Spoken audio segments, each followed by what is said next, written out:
Hey guys, Vigoman here and welcome back to Planet Zoo and some more Buxton Zoo. Today I'm here with my man BeyondDrew. Say hello please. Hey, what's up everybody? How are you, man? Ready for some showcasing of what I've been working on this week?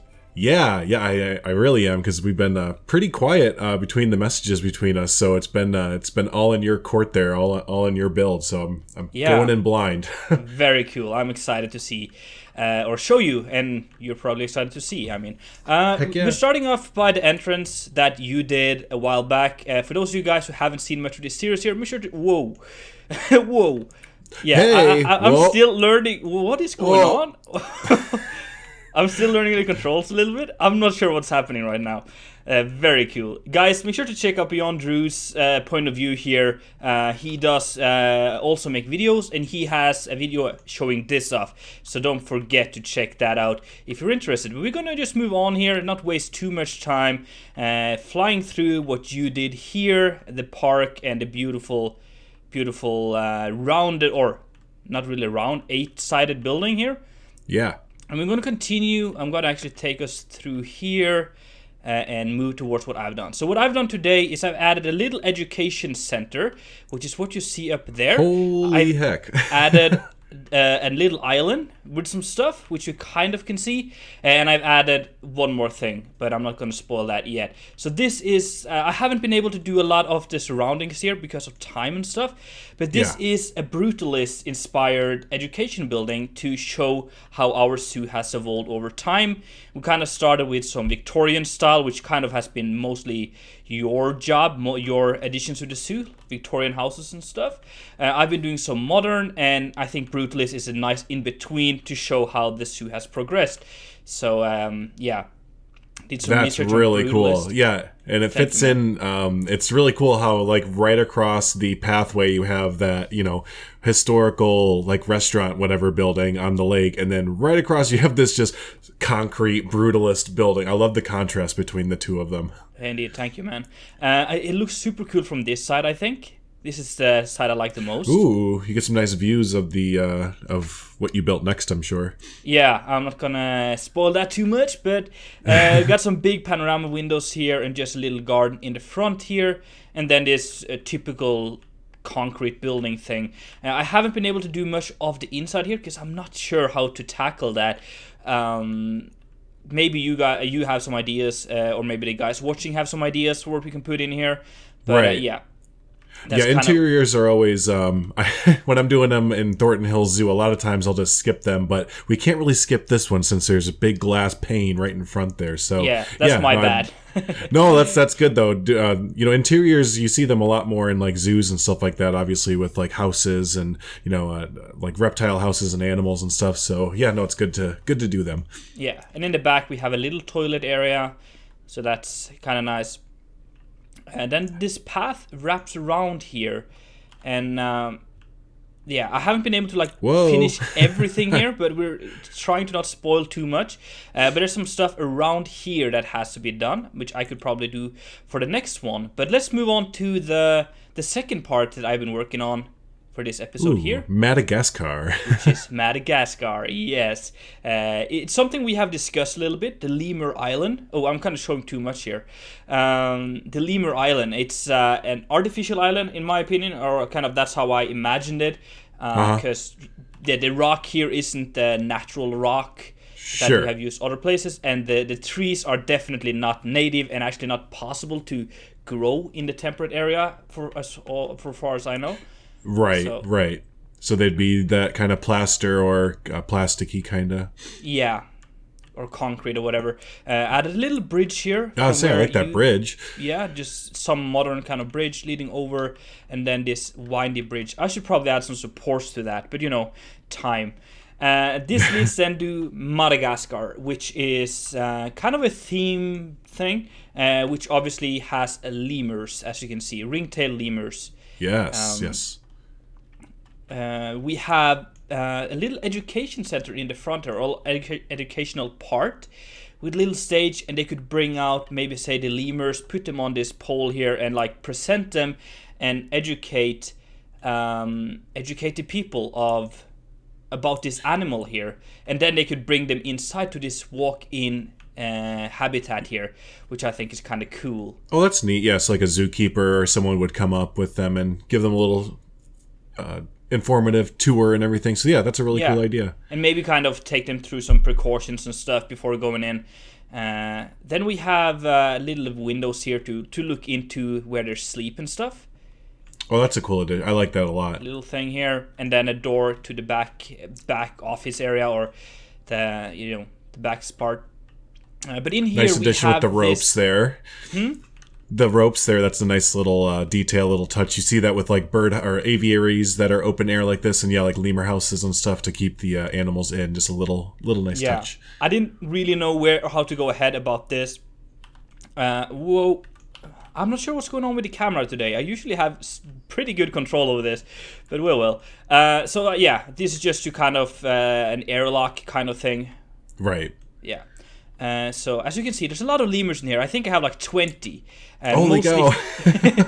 Mostly females, due to how the males would fight and stuff. Oh, right. Well, everyone is here now. Look at them all. That's awesome. That's very cool. I'm going to pause that a little bit, I think. Oops. Yep. I'm having control over this. So basically, we have these baobab trees, which is native to Madagascar. So that's kind of the thing we went for here. And it's this very styled and artificial habitat. So a lot of the trees and stuff you would see here would not normally grow in this temperate area. And it's more just to give the Madagascar vibe. Yeah, just like themed. Like you'd see it like a theme park or something. Kind of. And these big trees here are used to kind of... to nail down the climbing facility for the lemurs. You can see they can jump up around here and connect between the trees.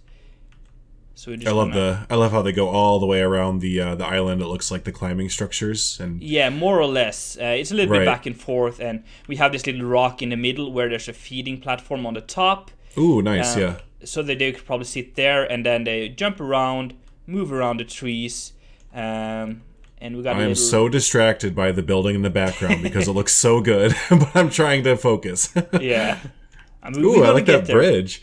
I got a little rope bridge here, which they can climb on. And they do use it, which is awesome. Seeing them fly over here up and play with this little thing. That's fun.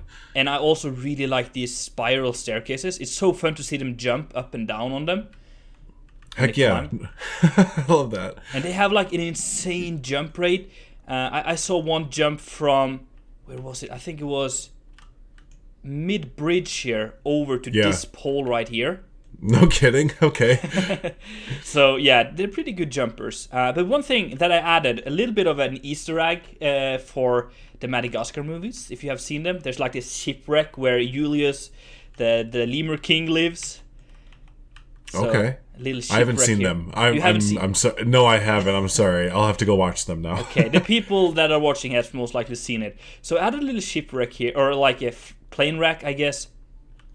And did you build that custom? No, that's a custom blueprint, which I will link down below. I can't remember. Oh, great! But you kind of it fits right in. That's awesome. It's just kind of again like a themed habitat.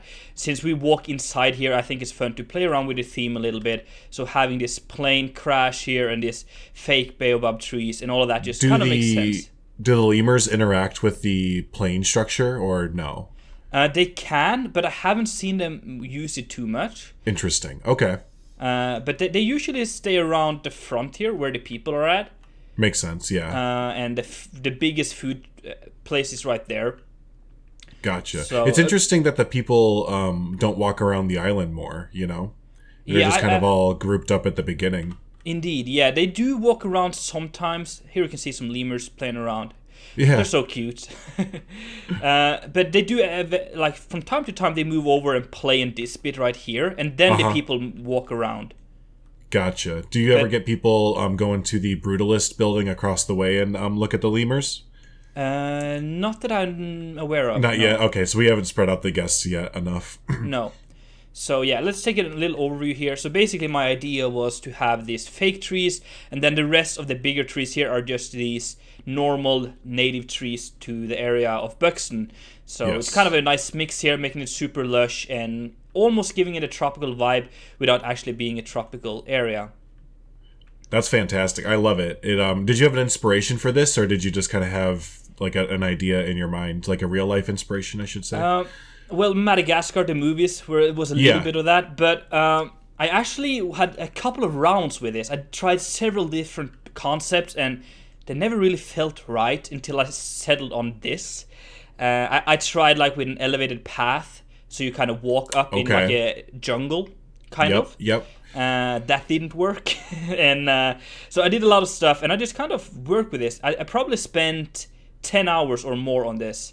Wow. Yeah, well, it turned out fantastic. I love it. It's a great mainstay attraction, you know, big animal attraction. So yeah, and people love it. There's so many people on this. That's kind of cool. But let's move on. Let's not spend too much time here. I'm so interested in this building. It looks so good. This is the old Victorian Botanical Garden. Oh, okay. So it's a big glass house here. We're going to get to that. There's a little garden outside here. We can see we have like these Victorian-ish gardens with very systematically placed flowers and stuff. Right. And some old trees. And trees from all over the world, like botanical gardens have. I love the views you get over the lake and everything. Yeah, it's kind of beautiful. I'm very happy with it. And it's just like a chill out area. It's not an attraction with animals. But inside here, we do have... I'm going to pause this for the sound of the fountain here. But inside here, we have this botanical garden which contains tropical or exotic plants.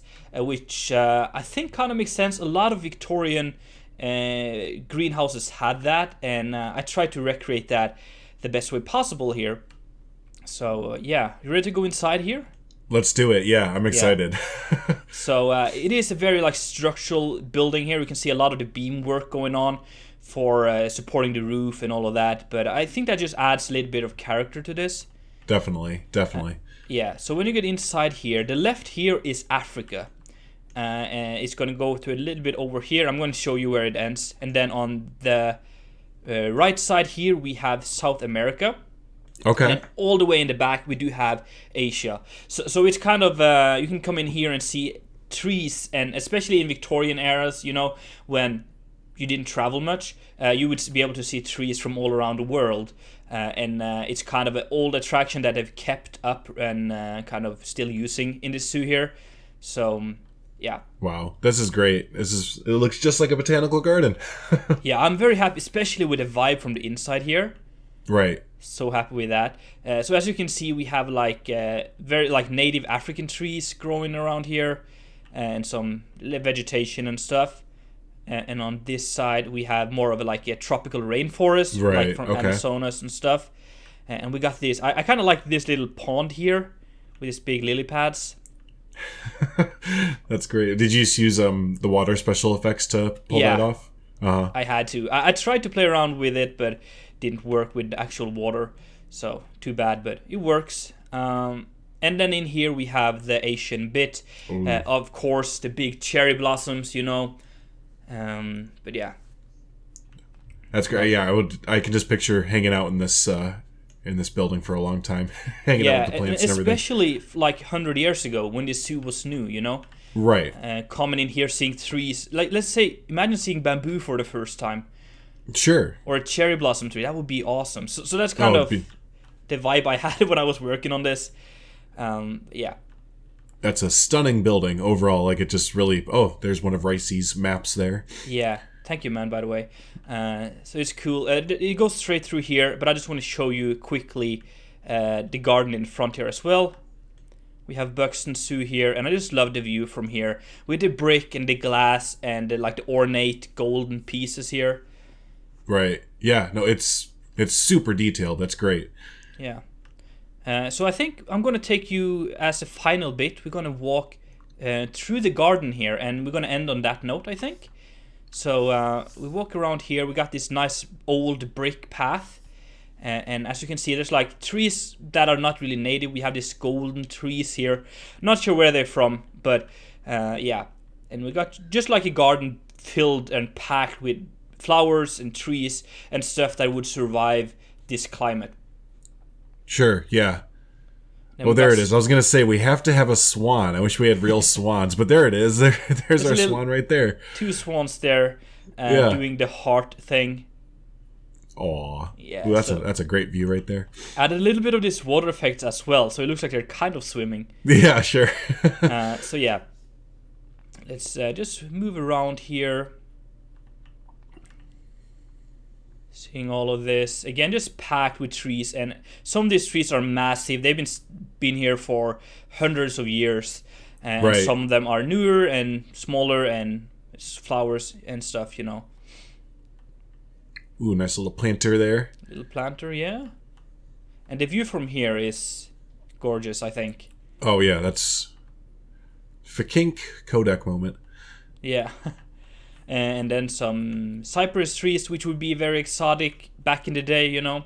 So that's kind of what I went with, but I didn't manage to finish off all the way around here. That's some stuff you could tackle if you want to, or I could do that in a later video. And then we got the back area here with a little Victorian or classical statue. Yeah, right. Wow. This is great. So yeah, I did a lot of stuff. I feel like very, very happy with all of this. And yeah, no, you did three ginormous additions to the zoo there. We got our second animal, so that's great. Got the lemurs there. So yeah, and but yeah, you went. It's crazy how you went between the Brutalist concrete, architecture, then transitioned over to Madagascar or like African, and then Victorian. You did like 3 totally separate builds in your in this one build. And it was so much fun playing around with different styles. So I bet it was. Yeah. Let's see how it looks from different times here as well. Just so we can see a little bit more of the Brutalist building here. But yeah, I would really wish I was able to finish off around here just to tie it all together, because it's a little empty right now, but we're gonna get that, and then it's gonna look fine, I think. Oh yeah, yep. There's those little triangle patches in the between the paths, and just little areas that will tidy up as we go along. But overall, the zoo is starting to it's really coming together. It looks like a zoo. Indeed, yeah, it has that zoo vibe now, and I'm very happy with that. But I'm super excited to see what you're gonna come up with for the maybe next week or the week after, depending on how big you go. Yeah, I do have. I'm not gonna lie. I do have this one big idea that I've been throwing around using for either Thornton Hill Zoo or Buxton Zoo here, and I think I'm finally in the mood to tackle it. And like I said, it's kind of a big project, but I think it'll fit in nicely with what we have going on. So I might do that for my next build there. So man, I'm excited, super excited. So, but yeah, no, dude, you freaking crushed it as per normal. So, not awesome. Thank you, man. But yeah, I think we're gonna end on that note. And unless you have something more to add to this episode here. No, I think we're all good. Okay. Well, thank you so much for watching, guys. I really do hope that you enjoyed. And if so, make sure to check out Beyond Drew's channel, because he's going to be posting the next one, which you don't want to miss. And don't forget to subscribe and like and all that stuff. And I will see you later. It's been Viggo, man, and I'm out. See ya.